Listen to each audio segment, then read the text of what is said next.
ত্রিভুজ প্রেমের বলি হলেন রংপুরের ব্যবসায়ী আশরাফুল। বন্ধু জরেজের প্রেমিকা শামীমার সাথে যৌন সম্পর্ক করতে চাইলে রাগের মাথায় খুন করেন জরেজকে গ্রেপ্তারের পর এমন তথ্য দেন ডিবি প্রধান। জানান, শামীমার সাথে আশরাফুলের প্রেমের সম্পর্ক জেনে যাওয়ায় এ খুন। অন্যদিকে প্রেমিকা শামীমাকে গ্রেফতার করেছে র্যাব ৩। বিস্তারিত সাকিবুর রহমানের রিপোর্টে। এ যেন ত্রিভুজ প্রেমের গল্প। জরেজ আর শামীমার মধ্যে প্রেমের সম্পর্ক। জরেজের স্ত্রী জেনে যাওয়ায় ঘনিষ্ঠ বন্ধু নিহত আশরাফুলকে দায়িত্ব দেয়া হয় জরেজকে পরকীয়া থেকে ফিরিয়ে আনার। তবে ঘটে উল্টো ঘটনা। আশরাফুল নিজেই পা দেন শামীমার প্রেমের ফাঁদে। 11 নভেম্বর ৩ জন মিলে শনির আখড়ায় এক রুমের বাসা ভাড়া নিয়ে সেখানেই আশরাফুল মিলিত হতে চায় শামীমার সঙ্গে। সেখানেই বাদ সাধে জরেজ। এরপর রাগের মাথায় হত্যা করে আশরাফুলকে। 12 নভেম্বর রাতে হত্যার পর 26 টুকরো খণ্ডিত অংশ দুটি ড্রামে ভরে 13 নভেম্বর ফেলে দেয় হাইকোর্টের সামনে। তার আগে একটি বাসায় অন্তত 24 ঘন্টা মরদেহ নিয়ে পরিকল্পনা চলে কিভাবে কি করা যায়।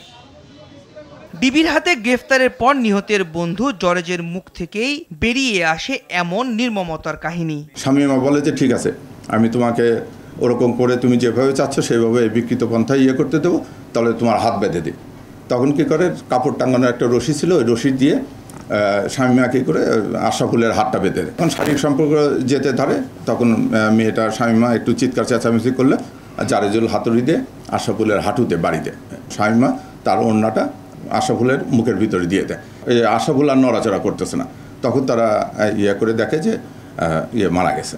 পরকীয়া প্রেমিকা শামীমাকে গ্রেফতার করেছে র্যাব ৩। উদ্ধার করা হয়েছে বেশ কিছু আলামত।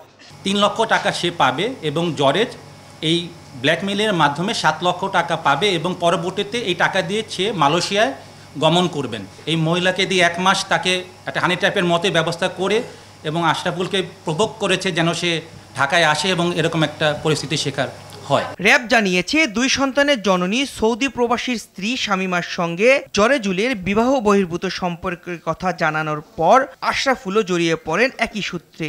আর মালয়েশিয়া প্রবাসী জরেজুল অবশেষে হানি ট্র্যাপ করে 10 লাখ টাকা হাতিয়ে নিতে অন্তরঙ্গ মুহূর্তের ভিডিও ধারণের পর এমন হত্যাকাণ্ড ঘটায়।